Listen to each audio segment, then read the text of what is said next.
Hello, everyone. My name is Rafal, and I would like to welcome to my another webinar. And today we're going to talk about modern retouching when it comes to headshots. It seems like there's few people already waiting, so thank you for joining. I'm going to have like about 45 minutes presentation, and I'm going to show you how I retouch my images nowadays, how this process has changed over the last few years.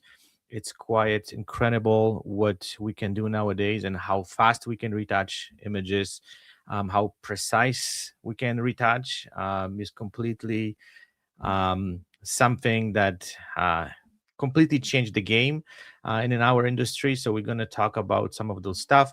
There's definitely some controversy coming towards us from some of those companies. I'll touch some of those stuff. I don't want to get into those things, but everyone who is in that industry probably heard that. So we're going to talk a little bit about it. And and I'm going to show you pretty much my entire process, how I retouch my images. And at the very end, we're going to talk about some additional stuff, what we can do beyond retouching. And everyone who follows my work probably know I'm a huge fan of digital backdrops and, bringing something interesting and new to those images. Some people like it, some people hate it. There is kind of split 50-50 when it comes to likeness of this stuff. But I think, we have those options. So that's fascinating. And I know everything comes down at the end of the day to our clients, what they like. And I think that, giving them a variety of different things, which can bring their images to different level, give them some uniqueness, and give them um, something new to to their image. Definitely. Hello, Mari from Texas. Welcome. We'll wait a few more minutes. It seems like there will be people joining, and then we kind of kick this off and we're gonna go through this entire process. Some of those stuff I already talked in my previous webinars. That's something that probably you guys heard, but I'm gonna kind of go for it because this is important part of the retouching process, and I think there needs to be mentioned. We need to kind of start from basically the whole thing, and then just kind of break this down to smaller elements and discuss them step by step. Okay, so it's 5 after. I'm sure there's a lot of people who will join us later on. This webinar will be available online later on. So if you missed it and you didn't have a chance to watch it, you can always come back and check it out. Okay, there's Louise. Welcome. Thank you for joining. It seems like those webinars picking up some momentum. There's more and more people interested. I don't know if you like this format or not, but I've decided to do that because I can express pretty much everything what I want to say. You don't kind of squeeze this whole thing to kind of short format of content. I think this is way more, I would say, interesting and then give you way more value to the stuff what we do. Okay, so let's kind of jump in and start going through this whole thing step by step. So let me add this, and I'm gonna change. Hold on here just a little bit so you guys can see a little bit better. Okay, so let's kind of get this going and let's discuss this entire retouching process and how this whole thing looks today. Before I kind of get in, I want to just say few disclaimers. First of all, everything what I'm going to be sharing with you guys today is based on my experience. This is how I work. This is how I retouch my images. The work evolved over the years. I was retouching my images completely different a few years ago. Now this whole thing has changed. There's so many different options nowadays, and people can retouch images using different tools, different AI tools. There's definitely a lot of options out there. So I'm not going to say which one is best one, because again, everyone has kind of own workflow, everyone kind of works with own specific tools. So I'm not saying this one is better, this one is worse. Whatever you're using, whatever it's working for you, whatever you know makes gives you the results you're looking for, that's the most important part, right? So please don't suggest that, so please don't kind of think I'm trying to kind of push certain things. I'm not. It's just more that this is the way I work. So I just want to be kind of clear on this, because I know, there's comments coming in later on, and they try to, people try to tell me like, "Oh, you pushing certain products." I'm not. I work with the products which work for me. I like them, I trust them, and that's why I choose to work with them. So that's the first thing. The second thing, what I want to say is, the retouching process has changed a lot. And I don't know how many of you guys kind of new to this industry. You guys been in the industry for quite some times. For me, I've been retouching images for the last um, 10 years. And I went through fully manual kind of labor, I would say, where I was just retouching every headshot by hand, using tablets, using, kind of like all this manual tools in Photoshop. And then I spent about between 30 minutes to about an hour on the image. But one thing, what I want to say, that not only the process has changed, but what I highly recommend it, and I'm not saying this is just something mandatory, I highly recommend to learn the manual retouching process. And the reason I'm saying that is because then you understand how the retouching process actually will feel like. What do you have to pay attention to? What do you have to do? You basically train your eyes to see little details. And even we have those amazing tools nowadays where you can just, with the click of the button, retouch entire image. I deeply believe that everyone should know the basics, the foundation, the structure, and also train your eyes to see little details, because that's something that a lot of photographers kind of missing nowadays, because everything is basically done automatically. And having that knowledge and having that eye trained definitely is going to help you to get better results, because I think that um, most of us who are kind of getting into this, and I was the kind of the same way, we tend to over retouch images. And then with the time where you actually, your eye is way more trained and see things differently, that's where, you start kind of scaling back, and the retouching process looks much more, I would say, natural, looks more real. And especially nowadays, everyone kind of knows that we going for this authenticity. And our eye is really sensitive with, the skin is over retouched, and then, there's no texture to it, and it's like plasticky. Then we can sense it from the mile. Especially, photographers, they're the kind of really trying to kind of pick every pixel apart, and just kind of like, just find all these little things. But sometimes we have to leave a little bit things behind. Okay, so let's move on. So I told you a little bit about myself. I've been doing this over the last, well, I've been doing photography for 20 years, but headshots I've been shooting for 10 years.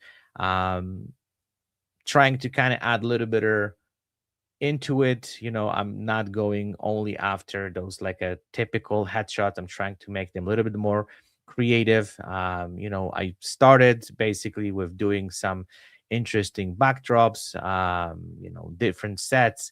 But nowadays it's a little bit different. We can definitely create something artificially with the digital tools. So I'm always trying to push, basically bring something different to those images. As I said, there's certain clientele for this. Not all my clients like that. There's also lots of clients who are looking only for just a typical headshot where there is white, gray, or black background. Those are more for commercial work, and for big industries, big companies, they like to have this consistency. They don't like kind of creativity behind it. So I think everyone kind of has own taste, but I see that this whole trend is changing, and it seems like basically everything is getting more towards this more artistic and more unique headshots where people can really stand out. Okay, but let's go back to our retouching process, and let's kind of unpack this step by step. Okay, so before we get into the retouching process, um, I want to say that one of the most important elements is lighting. And the reason is because the better the lighting is and the better you can light your subject, then you have way less work in Photoshop or in retouching process. So lighting is the first, I would say, retoucher, which basically makes your images look better. And I'll show you some examples later on where you have bad lighting, and how much harder it is to retouch those images, and when you have a good lighting, how easy it is to retouch your images. When you have your image light properly, then the retouching is just a kind of little additional element which you just kind of polish it, the image. You don't have to kind of like change everything and work harder, and then just kind of literally rip the image apart to bring something out of this, especially in headshots. As I said, the better lighting we have, the better results we're getting, and the retouching process becoming just a little additional element which is polish those like a little things here and there. And you will see later on like how close my images are from basically the raw image into the retouched image. There's not much of a difference. You will probably, most of you guys wouldn't even see the difference. um, but this is also something that I highly recommend to pay a lot of attention to your lighting, and we're going to kind of discuss all this stuff. So let's move on and let's talk a little bit about the lighting and how lighting impacting your retouching process, and why this is so crucial and how important it is to get this done right, because it's going to help you with the retouching process itself. Okay, so first thing what I want to actually, before we get into the lighting, is preparation for the session. So the makeup is the crucial element to basically also reduce your retouching process, because as you probably know, if someone comes into the headshot session non-prepared, the skin, let's say it's oily, there is some kind of like discolorations, there's a lot of things which is on the skin, then we of course have to do it. And I remember back in the days when I used to start with my headshot photography business, I never pay attention to this stuff. I'm gonna be honest with you, like, okay, whoever comes in, like for me the most important thing was the client come into my studio and work with me. I didn't pay attention to all this like details when it comes to makeup, because eh, I didn't kind of, I don't know, think about it through. I heard about it, but I just never pay attention to it. But as soon as I started working with the professional makeup artist, and she started like really nailing all these things, which I would have to basically do in Photoshop, completely changed the game. And nowadays, I basically, what I do for every headshot session, especially with females, I want to make sure that I have a professional makeup artist who can cover some of those stuff, can kind of fix the skin, and I know afterwards everything's gonna get better when it comes to the retouch process. And I want to show you um, examples, and those are the young girls. So if you imagine having someone who is older, someone who has more issues with the skin, it's becoming even harder. And I know some of those images what I'm showing you, they're a little bit artistic, but just to tell you the difference between someone who's unprepared and how they look like, and someone who has even like basic makeup is change everything, change the game. And also what I want to point it out is, whenever you're working with the makeup artist, try to find someone who also is willing to learn about photography, because I've learned that a lot of makeup artists, they coming in, they try to push the stuff with what they want to do. Sometimes they overdo things, and just makes my life even harder to retouch. So, having someone who not only do the makeup the right way, but also understand photography a little bit, and also work with the clients, because clients also want to make sure they want to look good, natural, and having someone who listens to the client needs, and then what the client has to say.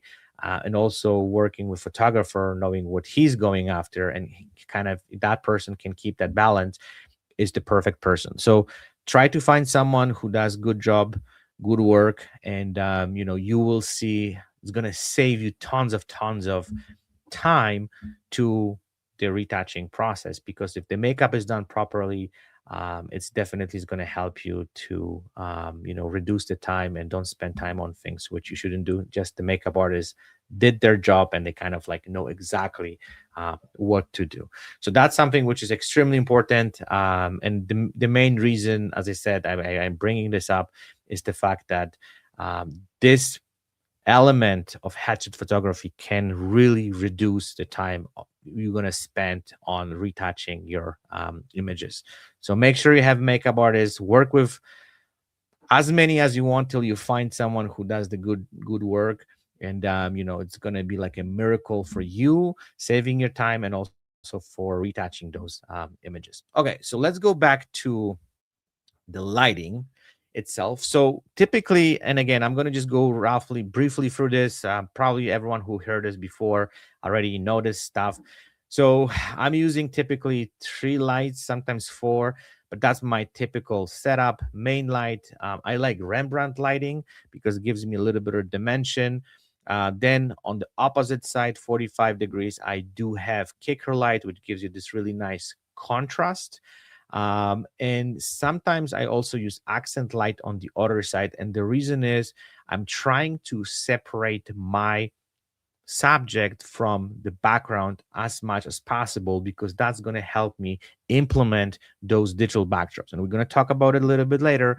But I just want to kind of point this out that most of my shoots nowadays, I'm using two kind of kicker lights on both sides, so the separation is obvious. And then when I have to remove the background or start implementing digital backdrops, it's much easier for AI to do that. So having that extra light definitely helps. And then also I have a background light to basically create that halo. Also there's like a little bit of separation from the backdrop. And yeah, that's my entire setup plus the reflector. I know some photographers, they're using another light underneath to like really control the entire scene, and an entire face. I don't do that.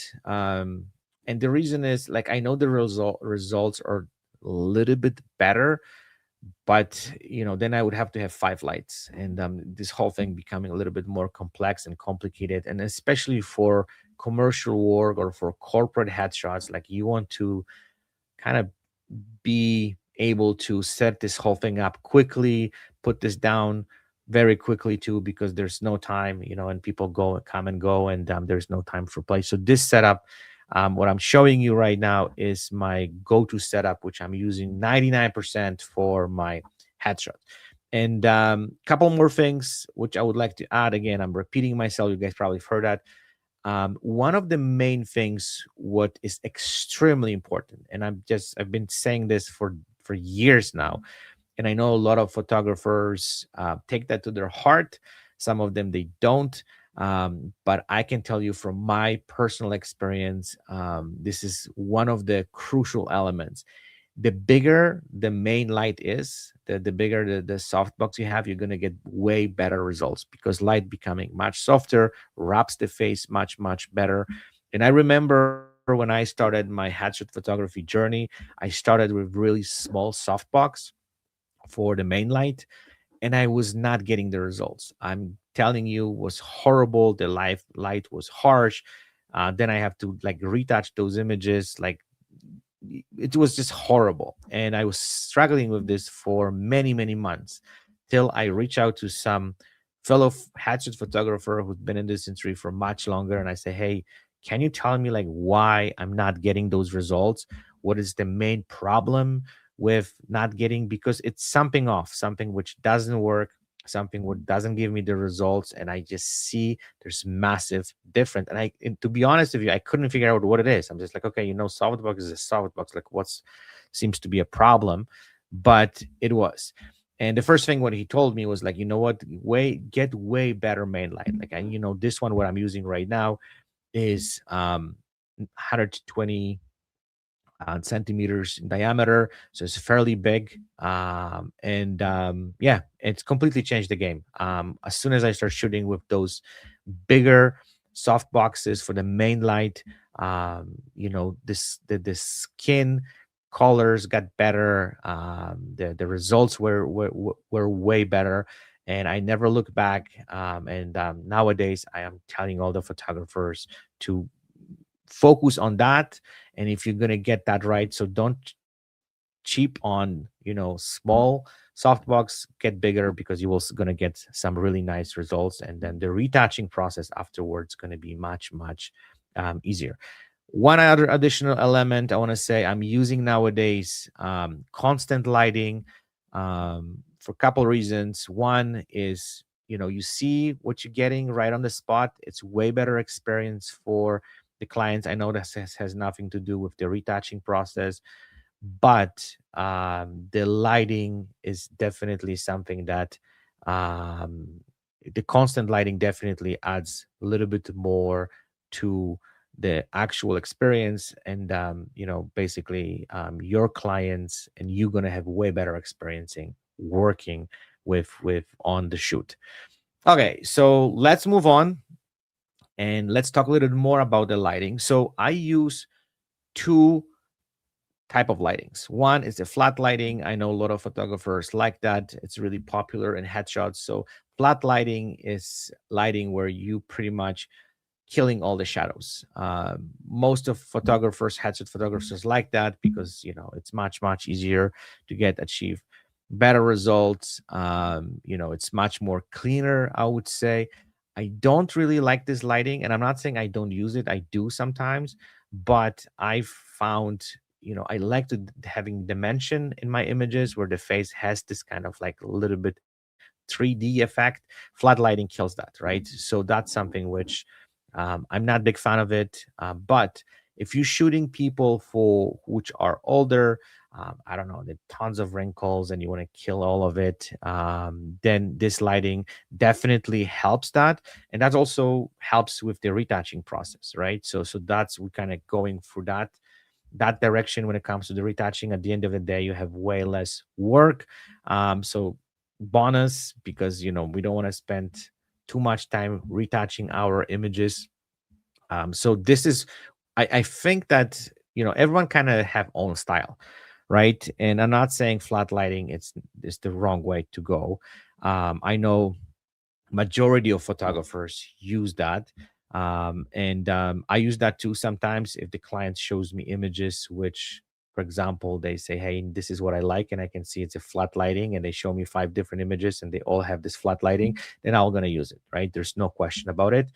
But if they like something a little bit more dramatic, a little bit more dimensional, that's what I do when it comes to using those you know Rembrandt lighting, and I'll show you in a second.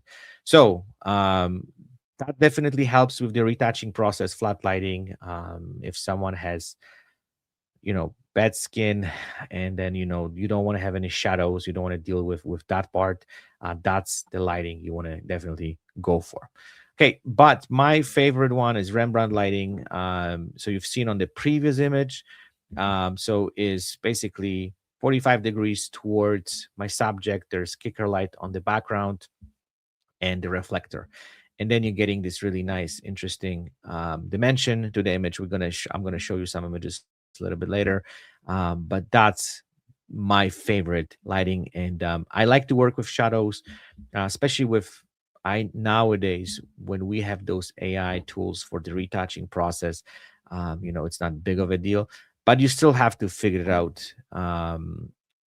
Like how to properly set this up to make this work. I'm not going to go into details. Like, you can watch another webinar, which I've done in the previous about lighting, and then I talk about that stuff.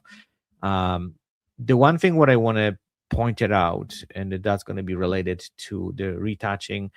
um, I don't follow any ratios, because I know a lot of photographers asking me about it, like, oh, what's the ratio and all this stuff. To be honest with you, I don't use light meter. I don't use any ratios. I basically go with the gut feeling. So I take a shot, I take a look at it, and I like basically adjust it based on what I feel. Also people with different skin colors, the light affects the skin differently. So, I don't really kind of trust any instruments to control my lighting. Everything kind of goes pretty much straight based on my gut feeling. I'm not recommending this if you don't feel like it. I think that more coming from the experience working with tons of clients. And then when I see something is right, that's when I kind of go for it. Okay, so going back, four lights, three lights sometimes. So it was main light, kicker light, and the background light. And also, I want to point it out that I will kind of keep this lighting a little bit closer to my subject. I've seen a lot of photographers, and I don't understand that part, when they just have the lighting very far from the subject, and that creates a little bit more kind of like a dimmed light. The shadows are kind of off. Bring this light closer to your subject, and then you will see the difference. You can see really, you can control this a little bit better. But if you want to learn more about it, I highly recommend it going back to my the previous lighting webinar, and I talk about this, all these little details and nuances, and then tricks in that webinar. Okay, let's move on. So there's two companies which, kind of like take over the entire market. The one of them is Retouch for me, and the other one is Evoto. And those are the tools I've been using for my retouching process. And most of the time, 99%, I'm using Retouch for me. And that's what I'm going to be focused on today. And I'm going to show you my entire process, how I retouch. Evoto is equally good, especially for those high volume shots where you can kind of set up the preset and then just kind of like go through a bunch of shots from the session. So the Evoto has some kind of, controversy going on. They released some headshot image generators. I'm not going to go to the details. I did like interesting podcasts with Yannick Vasho. I don't know, you guys seen that. We talk a little bit about it. So it's kind of unfortunate what happened. I think a lot of people lost a little bit of trust towards them. But having said that, they still pretty good tools. I highly recommend them. They do amazing job. And whatever you want to go with, it's entirely up to you. I prefer Retouch for me, and there's a couple of reasons.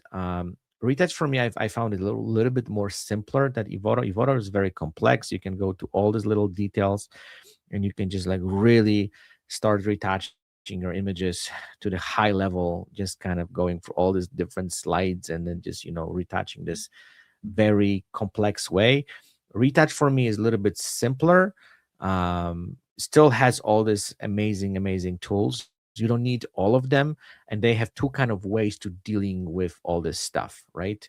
So let's kind of dive in. And Evoto is similar, right? So it's something that you can use on both ends, but I don't know, for some reason I like Retouch for me a little bit better, even though results are similar, right? So you cannot really compare, that one is better, the other one is kind of, I don't know, less effective. They both work pretty well.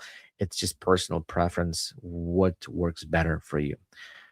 um okay, so when it comes to the retouching process, and we're going to focus on Retouch for me, but before we do that, I just want to kind of get into the process in general, how the retouching looks like. So this is what I've learned from my manual retouching. So this is the process how it looked like, and you can actually apply the same system into using AI tools. So basically, the first thing what I was doing, sorry, I was basically removing all the big stuff. So was the healing, where you were using the healing brush, and then you were just kind of cleaning the big stuff.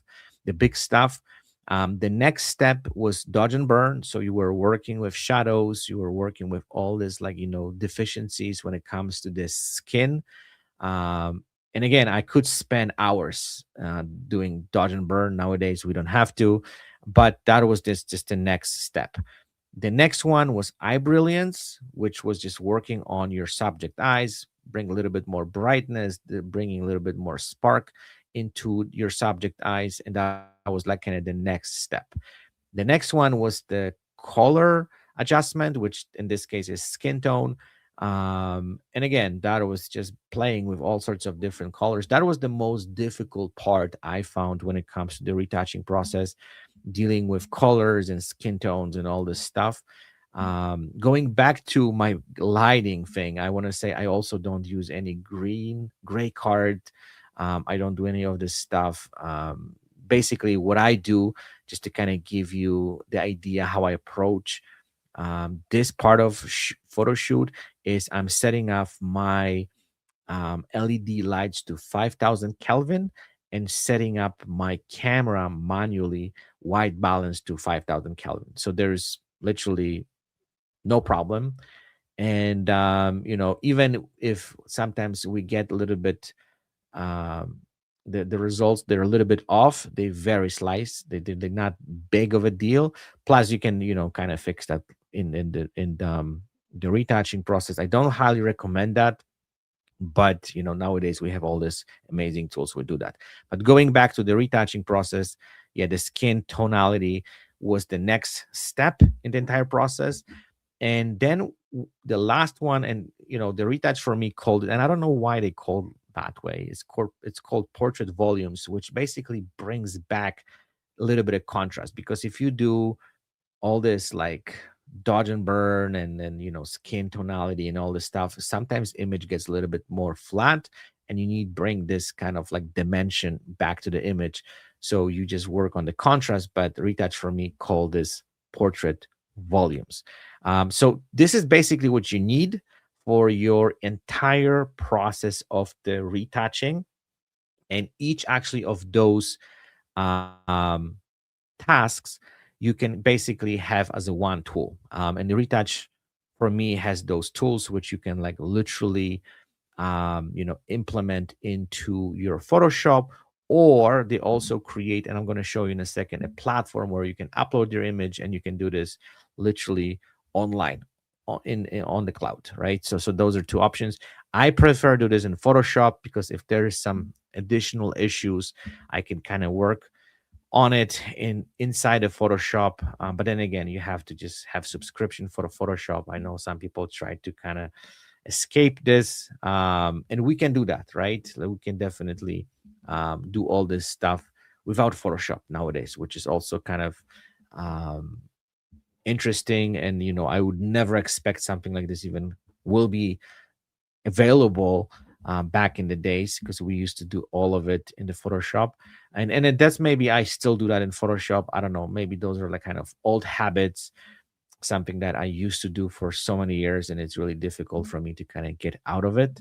But this is the entire process, and you basically need just those five tools, and you're good to go. And yeah, then you can basically retouch your entire image using just those four tools. And nowadays, just to kind of give you an idea, because I set this whole thing up literally as an action, where you just go through step by step. You turn on the action to record this entire process, and then whenever like I have this whole thing set it up, I can go through tons of images literally within minutes, right? Which is, it's just absolutely insanity. Retouching process for photographers back in the days was the most consuming thing into entire photo shoot. Yeah. So nowadays we have more time doing other things. and we don't have to really kind of like spend too much time retouching. And also, what I want to say, that those tools getting better and better and better. So back in the days, they were still a little bit iffy. They have a lot of kind of like problems, and they were not efficient well enough. Now I have to say that they're pretty good. They not I don't want to say they are like super efficient, like high end efficient, but they are good enough for corporate work, some basic stuff. And then sometimes you can push it to give you this little bit of extra, um, additional, I would say, results. But that's, you have to just kind of play a little bit more with it. And then if you have to just do some small adjustments manually, then you can kind of do that. Okay, so let's go. So this is what I want to kind of talk about it first. So this is the option where you can go to Retouch from me, and you can upload your image to the cloud, and you can just basically use all those slides and just kind of retouch your images based on what you're looking for, right?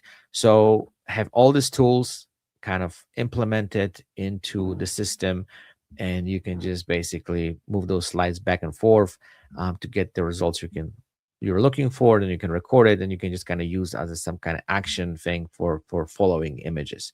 So that's fantastic. But then the one thing what a lot of people kind of look at it from different perspective is because you have all this like credits which you have to purchase, right? I don't know exactly how much it costs right now. It's still, I would say, doable if you're running a business. Instead of spending hour on retouching images, you can use this platform, and within a few seconds retouch the images for, I don't know, 20 cents, 15 cents. I don't know what the price is. I think the more you buy, the better, the better deal you're getting. But that's kind of allows you to skip completely Photoshop, right? You're uploading high resolution image, even raw, and then you go for this entire process. So that's the first step you can do. So that's one option. But now we're going to go into the Photoshop. So basically in Photoshop, you have to upload, you have to purchase those each, um, how you call it, those plugins. And then basically they are um, pretty much just basically implemented into your Photoshop. You go to filter, and on the bottom you have retouch for me, and you have all this tools. So basically when you have an image, you just click on it, and then you can just perform specific task.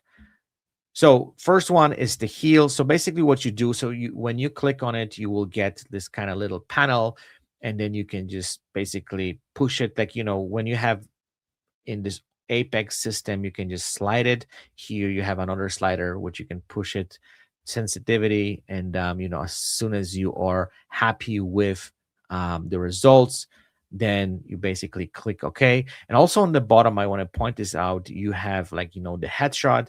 You have also the 3/4 portrait or full body shot. So the AI system basically allows you to choose what type of image it's going to be working on. And then you can just basically push it as much as you want to get this entire task done through AI. The one thing what I want to point out when it comes to healing, so what I noticed, and it's didn't change much over the last couple of years, and maybe that's something that they don't know how to figure it out, but the AI cleans up everything, right? That's one of the things. And when we have some birthmarks which belongs to people, and what I mean by that, like some people identify themselves like they have something on their face which is like beautiful birthmark, and yeah, they won't keep that.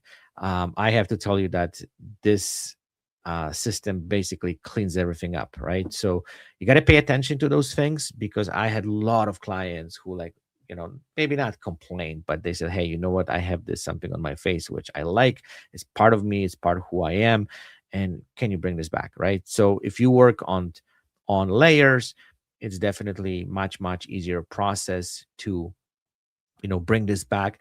But I want to kind of point this out, because this is something that it's extremely, I would say, important. And I know, and I've noticed that the healing tool cleans everything, right? And yeah, sometimes might cause you some, maybe not issues, but something that yeah, you need to pay attention what exactly cleans up, because sometimes we don't want to have everything removed from the person's face. Okay, so the next one is dodge and burn. Again, it's pretty solid. It's not perfect, but definitely do the job. Especially I've found, and we're going back to the lighting. If you have good lighting and the person, it's lit properly, then the dodge and burn, the shadows are soft and just kind of cleans up them very, very gently. And then again, you can just pick up warmth, so you know how far you want to go. And also you can push it how much dodge and burn should be done, so you have control over this. Maybe it's not the control we used to have, that you could really point out specific things, because for example, like, I would clean it up this more under her eyes and stuff, but leaving back some of those things also is extremely important, because that's what brings this authenticity into the image. So I have to learn myself how to leave back some of those stuff, because I found when you retouch manually and you do this all the time, you going bonkers, because you see everything and you try to clean up everything, and then that's when everything gets pushed too much, and those images, they don't look real, they look fake, plasticky and all this stuff, right? So it's just too fake. So this tools, I have to tell you, one thing what I found is that they don't push too much. They definitely keep the balance, and also you can scale it back, and make sure that the image is polished but it's not like overdone. Okay, so the next one is eye brilliance. So you basically get the eyes a little bit more brighten. Again, it's not perfect, but it's still good enough, because when you do this manually, you could go right into the eye and just like literally, you know make this eye like literally perfect, right? This one does good job, remove some veins and all this stuff. So it's pretty decent, and especially like we don't see much. You just bring just a tiny bit. So what happens is the focal point turns into your subject eyes, and as you everyone knows, the eyes are the most important, I would say, element on the face. That's where we are drawn into, and that's something what it's important to kind of bring some brightness to it, because that's where we want people to look at it, right? So again, that's amazing job. I have to say that it's not perfect, but it's good enough to bring that little bit of, as I said, brightness to the eyes, which definitely helps to make this whole thing looks better. Okay, the next one is the skin tone. That's the big one. Again, you can play with slider and just kind of find the balance you're looking for. But if you do this right from the get-go, and you have the proper lighting, your camera is set up to those, I would say, manual settings, and that's what I mentioned a few minutes ago. I set up everything manually. That's extremely important, so you don't have to do much of a work. But definitely, what I found, what I've learned, and this is something what is interesting, because again, that comes down to the makeup artist. So usually what happens, and I'm sure you guys have learned that too, the makeup artist will do amazing makeup on the face, and what happens is the neck kind of completely is in a different color, or it's, you can see it's off when it comes to tonality. And that was one of the biggest issues I was dealing every single time when I was doing shooting headshots, that the skin on the face is like vibrant and clean and all of stuff, and the neck is completely left out.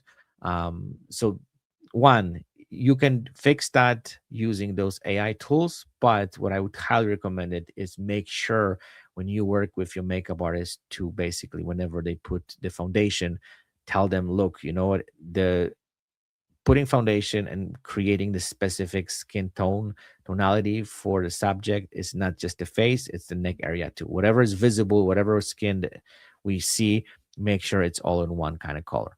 But at the same time, if they missed it, this tool does amazing work. I can tell you, like, I was just blown away how this, tools could literally figure it out, that there's different tonality on the neck, and then, just kind of match it up like, like a miracle.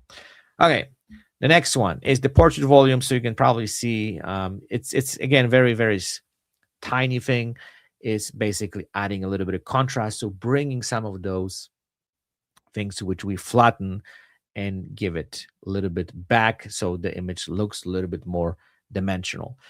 So that's something what this tool again do pretty good. As you probably see, it's blend 30, so like I don't push it too much because you can go really far, and looks too weird. There's too much of a contrast. It's just something that you barely touch, just to kind of get a little bit of touch to it, just so you can see it, but it's not overdone.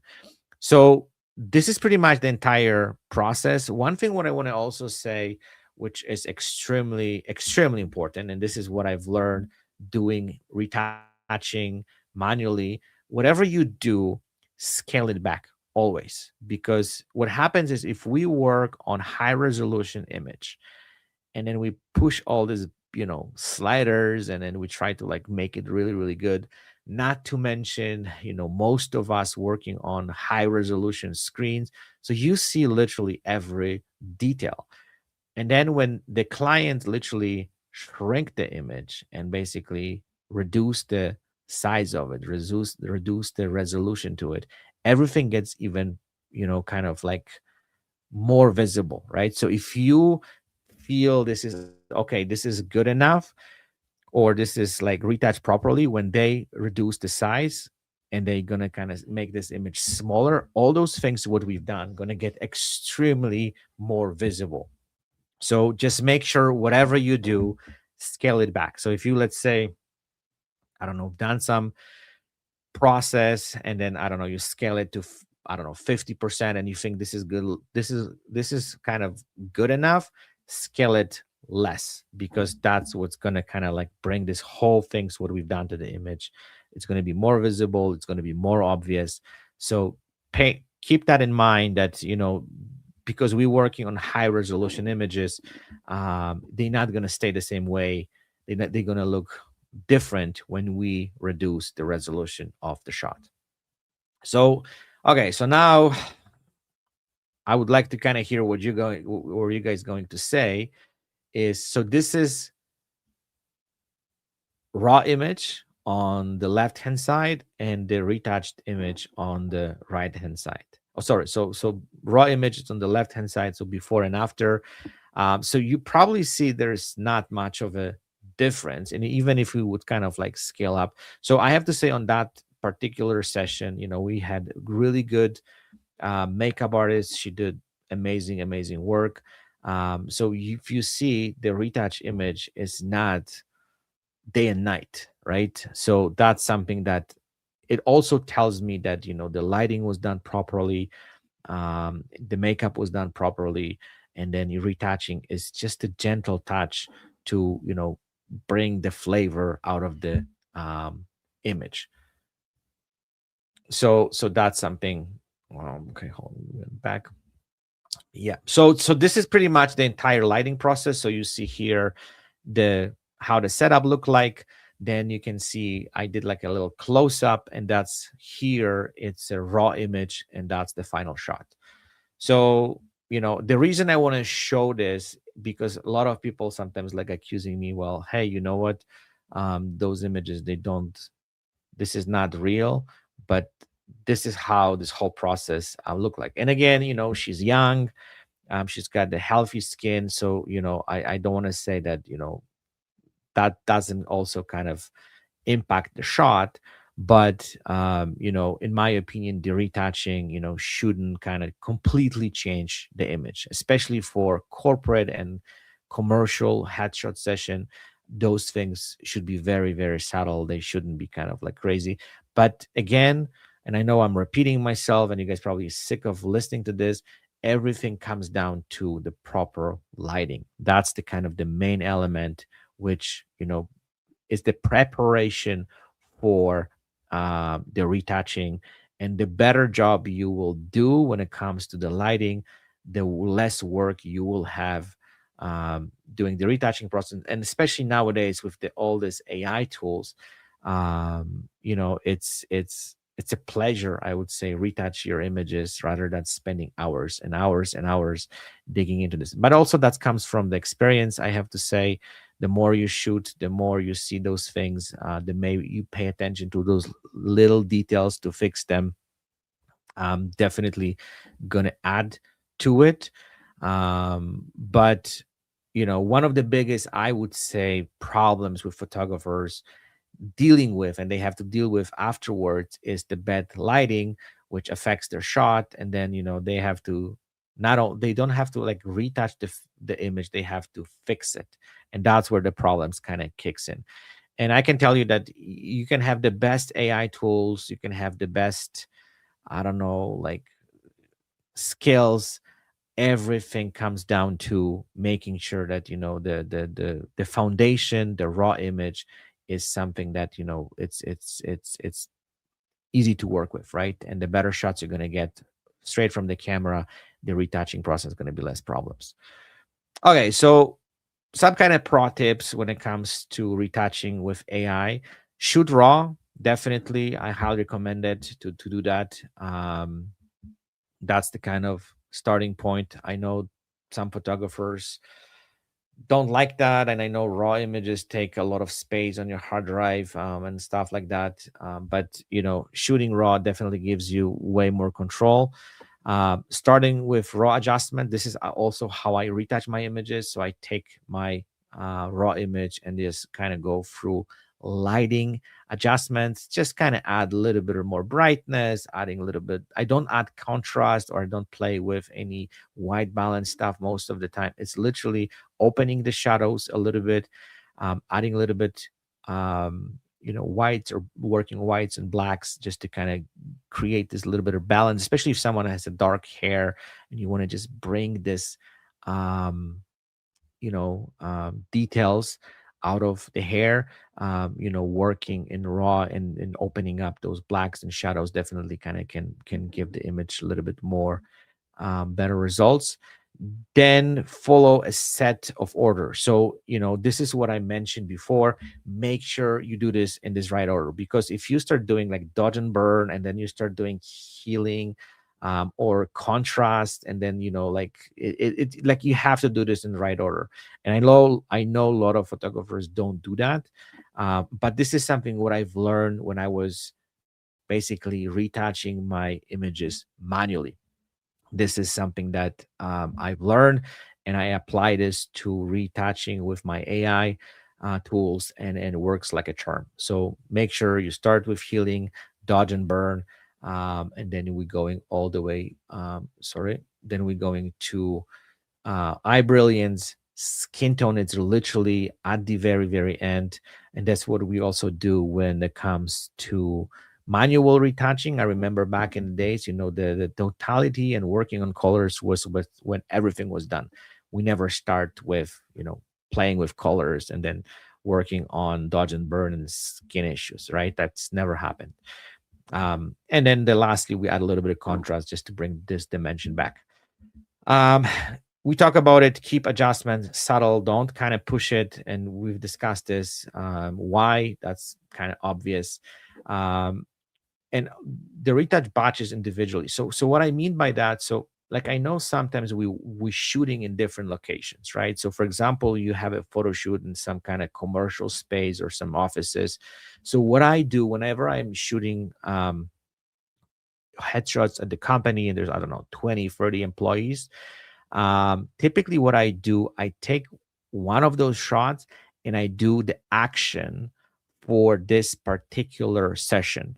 So I'm basically going through all these steps, but doing this individually and creating an action, and then just kind of follow through all of it later on. So I don't have like one action for like whatever I'm shooting, because every location is different, and even if I'm using the same lighting, the same setup, everything's kind of the same. Trying to each session apply my own kind of like the retouching set, and then applying this to everybody else, and then you're just kind of going through if this is working or not, if it's not working. Because let's say we have people who have, I'm sorry, have different skin color, and there is like people who are extremely, I would say, have like really white skin tones, and there's people who have really dark skin tones. Those AI tools might affect this a little bit different. So you have to just pay attention. But definitely creating this kind of like one specific set for each session I'm working on, because there might be something kind of like which might impact the image.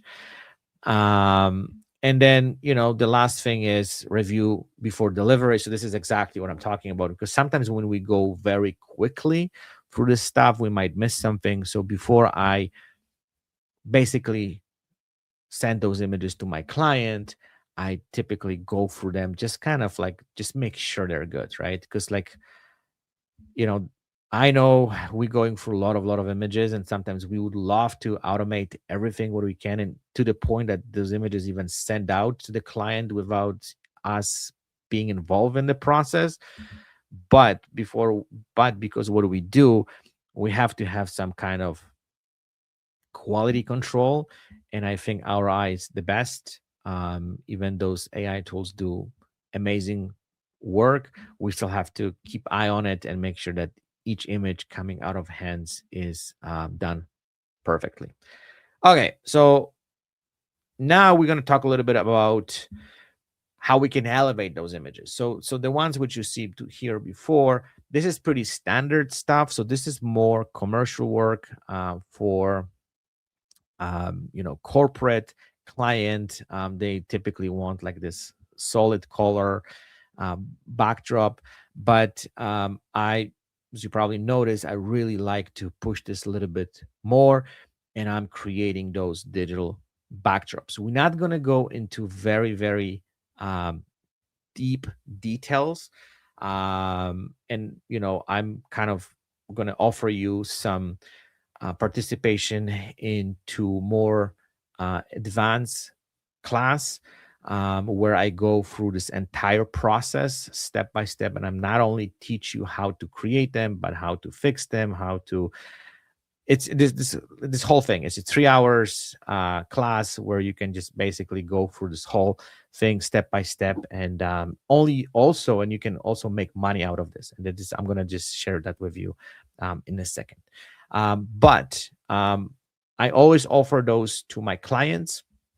So if I have a client who did corporate headshot session with me, I always tell them, hey, you know what? This is also what I do. If you are interested, I can provide you with some options, and you can use that either for your, I don't know, social media platforms. I know a lot of people like don't want to use them for the corporate stuff, but they like the look. Like, hey, you know what? Maybe I can use that for my social media platform, just to kind of separate myself and look a little bit more different. Lately I found that more and more companies, they're looking for this type of look, where you can implement those digital backdrops into their employees, which kind of showcase their professions. And then like, for example, like this image was for the corporate session, this one for an artist, this one, she's also like a artist. This guy also, like, he wants something like a little bit more cinematic, because he was getting into the acting industry. So basically you can create those backgrounds for each, or kind of each profession, or you can very create like a story behind. So this is part of my the retouching process too, and we're going to talk a little bit about it, and then I'm going to tell you at the end how this whole thing works later on. So this is how you kind of create them. This is the process. So you starting with the raw image, like I showed you. I'll show you in a second here how this whole thing looks like. But you can just create endless amount of different backdrops, and then you can just like basically provide to the client which ones they like, what type of things they prefer. You can create this interesting story behind it. So there's a lot of stuff what you can do with this. It's absolutely fascinating for me, that we got to the point that you really don't have to build any sets, you don't have to buy any painted backdrops anymore. You can like literally create them artificially and just bring some interesting flavor to the image, and also create some kind of story. So this is like, I'm using generative fill to create those. Then I'm using specific prompts. The process is pretty simple. There's definitely something what you would have to understand when it comes to fixing some of those stuff, and something that it's definitely kind of make this whole thing work, to make this look um, authentic. I know some of them they do, some of them they don't. The interesting thing is that like if we're working with the blurry backdrop, then it's much easier to kind of like make it this look a little bit more authentic. I know the more sharper they are, it's much more difficult. But for the headshots, I found those blurry backgrounds work better, and the reason is because the focal point, we're kind of creating the contrast between the backdrop and your subject, which makes to look at those shots much easier. So the backdrop is not as destructive, and it's not like just make this image too busy. And this is something what I've been learning too. I've create like hundreds of thousands of those backdrops, and also what I've learned over the time, how what to pay attention to, how to make them symmetrical, how to make them balanced, how to create those lines. There's all sorts of different elements which we have to understand. And sometimes we see, okay, it's working, sometimes it's not working. But having the ability to pretty much creating those artificially, and having this as a part of the retouching process is something extremely, I think, interesting, because everyone can be unique, everyone can create something different for your clients, and kind of also improve your business. So that's something what is extremely, I think, interesting when it comes to those digital backdrops and this retouching processes, that definitely can put you on a pedestal. And I'm not saying beat up the competition, but definitely can improve the quality of your work, can make those images look a little bit more interesting, and definitely make this whole thing looks I don't want to say much more professional, but more kind of eye catching, where the client's like, oh my god, this is so cool. And I can tell you like another story, like a lot of like my clients like, oh, I don't need any digital backdrops. But then when you create them and they see those images, all of a sudden this whole thing is switched, right? And like most of them, they're using those on their social media or their websites or whatever, because they have something interesting about them. Okay, so this is how the process look like. So you see, this is the actual image. This is how I shot this, and then I create this digital backdrop and actually implement that into the shot. So the one cool thing about this type of work and this retouching process, you really don't have to shoot on the green screen or do all this crazy stuff we used to do back in the days. You can shoot anywhere, and even if the background is busy, those AI tools nowadays, they can really well recognize the subject.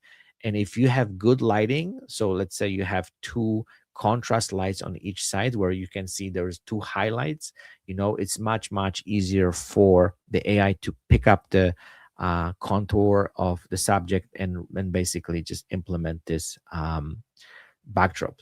Like back in the days, to cut this off would probably takes hours. Nowadays it's just a click of the button. And there is some, of course there's some issues all the time, but also you can use AI to fix some of those stuff. So this is something what it's much easier to do. Okay, so the next thing is I have those libraries nowadays. where I have all sorts of different backdrops for each client, for each profession. And I have this massive library of those headshot of those backgrounds. And you can literally implement them into your workflow. And you can offer them to your clients. And also you can sell them. This is also a good way of making some extra money. And yeah, you can share those with your clients. And yeah, it's definitely something that I highly kind of recommend. So let's kind of put some final thoughts on this, and then I'm gonna just share with you one more thing, and then we'll go to Q&A. And if you guys have any more questions, I'll be more than happy to answer them. Okay, so final thoughts when it comes to the retouching process. The good lighting speeds up the retouching process. So we talk about it. I know I'm repeating myself at this point, but start everything with good lighting. If you have a good lighting, then the retouching process is just a cherry on the cake, as I always say. And it's not taking too much time, and it's much easier also for AI to retouch this image quicker, much more efficient, and you're going to get way better results. So making sure you have clean lighting, some basically, we talk about all those elements, which are crucial to get this lighting done properly. And then also going to help with the AI to kind of work on those images much more efficient. And I can tell you, I've done some tests with some bad images to try to retouch, and looks horrifying, right? So, if you shooting headshots and your images, they don't have a good lighting, there's no way you can use AI tools, or you can even fix things manually, but it's you're not going to get the results. I can tell you that. um so proper setup ensures consistency. So try to figure out your lighting setup, so it's efficient. You can repeat this stuff. You can just literally go anywhere and get the same results. I know it takes time, I know it takes practice, I know it's definitely some work you have to do, but one of those elements which I mentioned somewhere during that webinar, one of the key element, and I know like for some photographers is difficult to kind of get there, is the main light. That's something that definitely, the bigger softbox, the better. I would even say that the size of the softbox is way more important than the light you're actually using to shoot. That's what I found. And then from there, if you're gonna have good lighting on the person, the rest of it is like, go go go. And then the next step in the retouching process is the digital backdrops. It's a big part of my journey and my business. I love this stuff, and you can definitely bring something. And because we have those AI tools and we can implement them, easily, efficiently, they look authentic, they look interesting. I know there are some people who like, oh, this is too busy. This is not what my client's looking for. And I get it. It's not for everybody. I understand that part. And I'm not saying that everyone should use them if this is not your style, but I would highly recommend it to play with them, because they definitely bring something new to the image, definitely change the story, definitely change the feel of the image. And you can really create something interesting, not only for your portfolio but also for your clients. And I can guarantee you that a lot of my clients absolutely love it, even if they don't know at the beginning. I've noticed a lot of clients, they're like, oh, I don't know, I'm not sure. But then when you show them, it has this visual impact.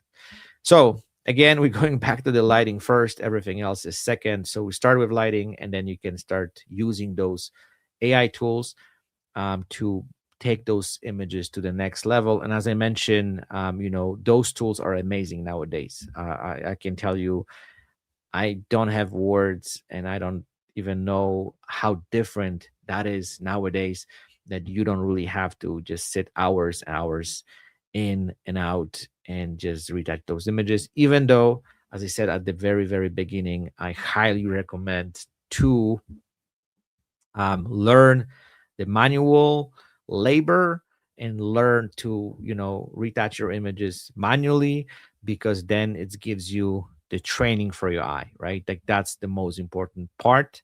And I highly recommend that. I know a lot of photographers don't want to do that, and then like, why would I want to spend and learn all this stuff?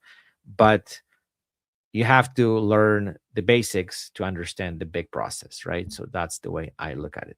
Okay, so the final thing, if you are interested to learn more about those digital backdrops and you're going to go through this 3 hour class, please check out my website. I would be more than happy to see you there. You can join. Of course, there's a fee involved.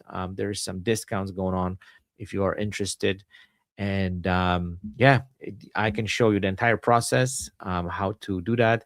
Plus, like I'm starting this another kind of like side of my business where I'm selling those backdrops to my clients. And if you're looking to make some extra money, and you have some free time to dedicate it, I can guarantee you can easily make between 5 to 10 grand a month selling those digital backdrops. So if you on the kind of slow end of your business and you want to still stay in this industry and do something which brings you money, that's something I would highly recommend it to learn. Plus it's going to definitely help your business to thrive, because I'm sure your client's going to love that too. So look into this, check it out. If you have more questions, I'll be more than happy to answer this. I do those seminars once a month.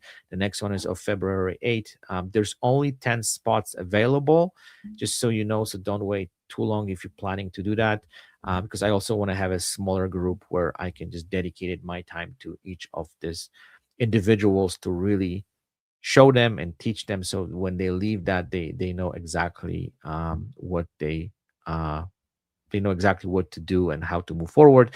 Plus we still have some kind of consultations afterwards, so if you're stuck with anything, then you can definitely reach out. Okay, so thank you so much. So now, like, I will wait for some questions. Let's see, because I didn't pay attention what was happening here.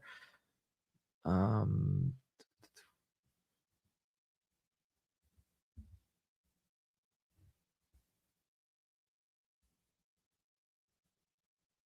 there's some issues with the link. Okay, I'll make sure next time I'm gonna be resending. So one of the reason, and I know the interesting thing is that I'm sending those emails, I think just once or twice. That's it. And I know from my own experience, some of those webinars, they bombard you with emails, and I hate that personally.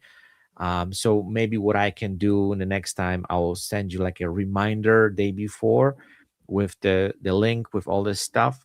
But I don't really want to bombard anybody, with tons of emails every single day, because this webinar, I think people who sign up for this, they, I don't know, they feel responsible, and if they want to join, they can put that in their calendar and then make sure they can join it.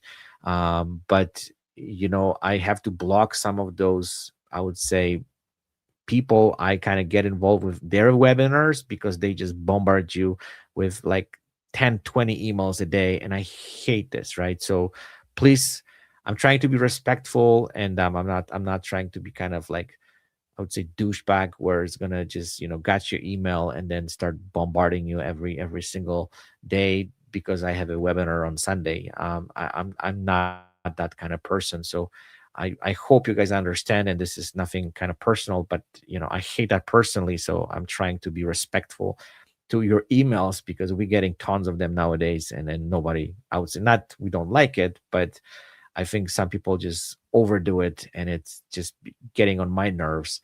And yeah, I don't want to kind of be the same person. Yeah, so Maria said, like, oh, she loves how similar they are. Yes, absolutely. And that's the whole point. I think that's the most important element, that the retouching, as I said, it should be just a little tiny touch to elevate the image. It's not something that completely should change the image, that the person from the raw image and the image on the retouch image is completely not recognized. Like I've seen those shots, and I yeah, I don't recommend that. So very subtle stuff. Again, start with lighting, and then the rest of it, just the tiny touches here and there, just to polish the image. um so does retouch for me have options for different backgrounds like a photo? So okay, so retouch for me doesn't have that. I think they will get there eventually, like a photo. I did some tests on Evoto when it comes to the backdrops, and they were horrible. And then there's a lot of things what people don't understand when it comes to the backgrounds, and this is something what I've been learning for the last few years too. That they have like a simple stuff, like very very generic, I would say, backdrops, and they don't look, I would say, authentic in my opinion.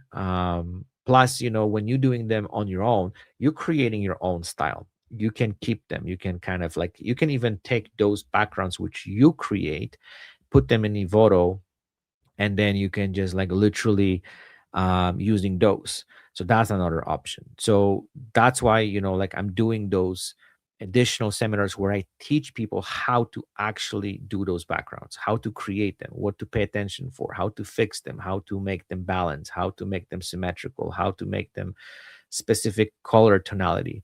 So you will learn how to do them your way, right? Those ones which are created by those artificial ones like Evoto, I think they just have bunch of them, and then you can just use whatever they feel like it. But most of them, they don't work well. I found, yeah, like I tried, and at least I wasn't impressed. Maybe some other people they are. Maybe maybe I'm too picky, and because I'm doing them, I pay attention to a lot of details which they don't, right? And I talk to some of those companies which kind of do the same stuff, and when I start telling them about the symmetry, about this, like focal points, about all this, like how blurry they should be, they had no clue, right? Like that's something that I've learned on my own from my experience working on them. Okay, so next one. Do you find that 120 centimeters is good or minimum size for the sub? I think it's the ideal size in my opinion. It's fairly big. It's not too small, but that's something what I think would be the starting point. Like, if you want to shoot headshots and then you want to get this done right, that's what I would go for. If you go bigger, then of course, but you have to also consider, where you're shooting, if you travel to places or you're shooting from your studio, because most of my work I have to go to my clients. So I go to corporations and places, and then I have to drag all this stuff with me, right? So I also have to consider how to kind of like take them to places and set them up. So again, I'm not recommending, but I'm using non-light, and then they have this like quick, how you call it, the quick kind of like thing where you can just like literally open them up in the second, and then put them down, right? So they really went above and beyond to creating something which is for people like me who need to set it up quickly and then take things down quickly. And yeah, the quality is pretty good. Okay, next one. What is the minimum size you would suggest for the modifier or your main light? Okay, so this is what we've just talked about it. Uh, do you shoot in portrait or landscape orientation? So basically, I do both, to be honest with you. But nowadays, with this generative fill, doesn't really matter because you can fix all this stuff. If you want to, let's say you're shooting, let's say portrait, and then you want to make it like landscape, you can use AI to like literally expand it. But I shoot both, to be honest. Depends on the session, but like I shoot a little bit landscape, a little bit portrait, depends on the person what they're looking for, but I do both. Okay, is Retouch for me a plugin Photoshop or a standalone platform like Evoto AI? It's both. And that's what it's cool about it, right? So you have that Apex, that's the kind of like the website, or I don't know, platform where you can upload your images, but also you can purchase um, basically those plugins. They're a little bit more expensive. I know they have all sorts of different discounts going on. They also like, you can usually, around Christmas they have 40-50% off. So you can basically check them out, and it depends what works better for you. You want to have something that you have on your Photoshop nonstop and you don't have to pay extra, you pay once and you're done. Or you can, if you want to save money, and you don't want to pay a lot at front, you can just, you know um, basically go to Apex, buy, purchase those credits, and kind of use them. I don't know the prices, to be honest with you. You have to check it out, but I think, they also have some deals, you can buy more. But also, I think what they do nowadays, and I would highly recommend that to do as well, why don't you check it out, and they can give you free access for like a month or something. Like, I know they're giving this free stuff all over the place so people can actually test it. So before you make a decision what works better for you, I think you can test both and see what works better for you. Okay, starting today, would you use large TV as a backdrop or AI backdrops? Maybe an obvious answer, but just wanted to know how you feel about A versus B. Okay, so that's great question. Um, so personally, I would definitely go with the AI backdrops, and the reason is there's way more variety, uh, way less work. You can basically adjust them to whatever you like. They're more crisp, I found. I used to play lots with TV. To be honest, I have this massive TV which I use as a background. And it's a little bit of tricky because you have to figure out the lighting just so everything kind of balance it out and you get the good colors. Because typically what happens when your TV is on the background and it's a little bit further away, you're losing some of the color. So the color is getting fade off a little bit, but you still have to put something on the background, right? So you still have to put on that TV, so you still have to figure out what put there to make this background interesting. So why, instead doing all the photo shoot, all this crazy stuff just to kind of get this same results you can do with AI? So I would highly recommend to go with the digital backdrops for sure, 100%. Easier, quicker, better results, less work, and you're just saving all the hassle. Because let's say you have client, and I don't know, like, you're not going to bring them at the front of the big TV just to get the background, then you don't even know if it's going to work or not.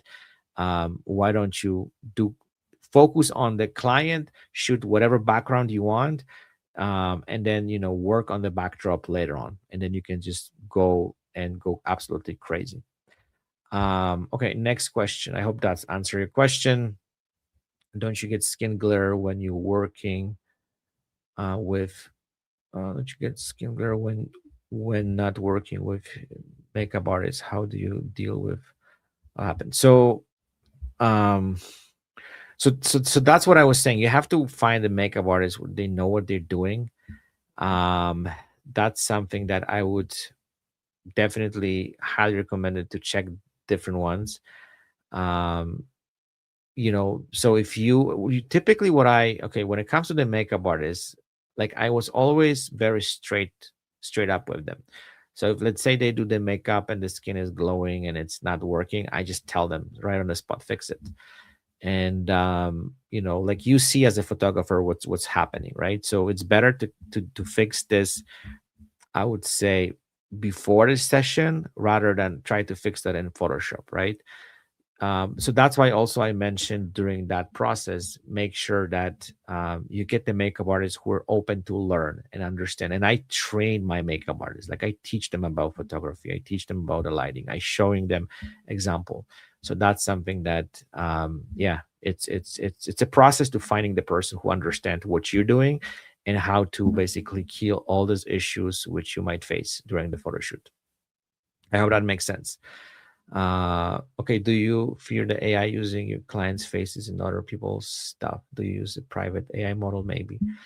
Um, you know what? That's a good question.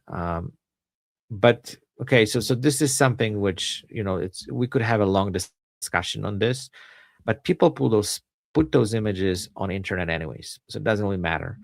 Um, I talk to my clients about this stuff, if they're okay with this or they're not.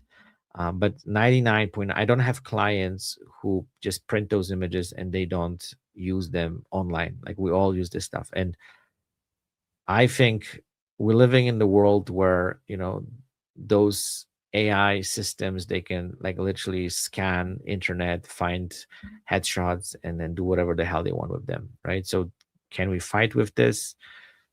I don't know, but that's a good question. Like I think this whole AI thing, and that's what also would happen with Ivoro, and I'm sure most of you guys are aware of this. I deeply believe that like they could, let's say, use our images to develop this AI image generator. Who knows? So it will. There's no regulations. This whole thing is behind, and it's a long discussion, and I know people have different opinions. There is still fight over this, who is right, who is wrong, but yeah, it's something that I think they should be regulated. There should be some privacy. I agree with this 100%. Can we achieve that? That's another question, and I'm not sure about that, to be honest with you. What's your thoughts on beauty dishes? So beauty dishes are great, but the question is, what do you want to use them for headshot sessions, or you want to use them for the beauty shoots?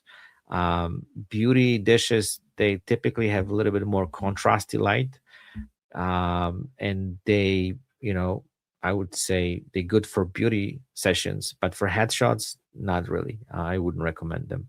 But they're great. Depends what you're going after, whatever type of lighting you're looking for. But still, you can use them. You can test them. You can just figure out what works for your headshot sessions. But I wouldn't go that route if you want to shoot commercially, or you want to have some corporate work using beauty dish. I don't think that would work. Um, there is soft foldable beauty dishes that are pretty big. Yeah, yeah. You know what? Whatever give you the soft light and something that really can wraps the face around, that's what I would do. Like there's so much out there nowadays. I didn't test, I would say, most of it, because there's so much out there. But I think the best way to figure out is just the testing stuff. So if you find something which could work and it's foldable and it's kind of like easy to use and gives you the results, by all means, go for it, right? I know some people like testing stuff and they like try different things. In my case, I used to do that for many years, but at some point, like, I found a system which works, and it's pretty much okay. You know what? This is working great. This is work like a term. Every session gives me the results that I'm looking for, and I don't have to like figure it out. Especially when you're shooting commercially, I think it's changing the game. For those creative sessions, of course, by all means, you should go and test it. But if you're going for commercial work, and then like you have to be efficient, you have to be quick, you have to have a system which works all the time, doesn't matter where you go. It's something that, yeah, I you want to have something which you can trust, you understand, and then there's no like questioning or trying to figure out doing the photo shoot. I hope that makes sense. Okay, any other questions? No more questions? Okay, I'll wait a couple more minutes, and then if you guys have any more questions, feel free to shoot me. And yeah, if anyone, you're very welcome. As someone, um, I'm appreciated for your participation. And yeah, if you guys have any more questions or anything related to this, which you're not sure, yeah, it's feel free to message me, text me, send me email. I'll be more than happy to answer your question. You know how to find me. it's all there, and I'll be more than happy to answer any more questions. So thank you again. I will be doing another webinar probably within the next month. If you guys wouldn't mind, send me maybe some topics you guys interested in, and then yeah, I'll be more than happy to implement that. So I know there's all sorts of different interests, but if you have something specific, let me know. I'll be more than happy to, follow your lead. Whatever I can share with you to help you out, I'm all for it. So, have a fantastic Sunday. Thank you so much for joining. It seems like we had quite a bit of a group here. So thank you everyone for joining and spending Sunday morning with me. I truly appreciate it. And yeah, stay in touch, and I'll be looking forward to hear from you. And I'll see you guys on my next webinar. Okay, take care, everyone.